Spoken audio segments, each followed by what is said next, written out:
Ganito ang bentonite clay mask kapag natuyo. Kita nyo, ang firm ng skin ko.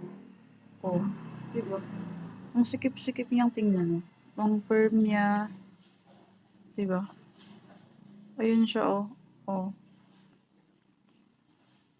Nihintay ko yan mag-crack bago ko siya hugasan. Tingnan nyo, oh. Nakakakalma siya ng face. Ang sarap matulog na nakaganito.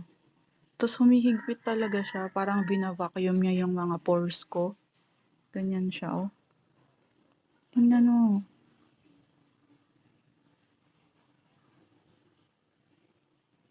Di pa tuyo dito. Pag sobrang tuyo na yan, magka-crack na sila ng kusa. Saka ko siya binabanlawan. Pero ang nakalagay dun sa ano is 15 to 20 minutes lang. Lampas na ako ng 20 minutes. Pero gusto kong hintayin siya mag-crack. Ang sikip niya talaga sa ano. Hindi nakakagalaw yung mukha ko. Para kang nagpa-botox. Ganyan yung bentonite clay mask.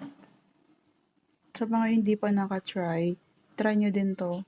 Kahit once a week lang. Ayan siya. Bentonite clay.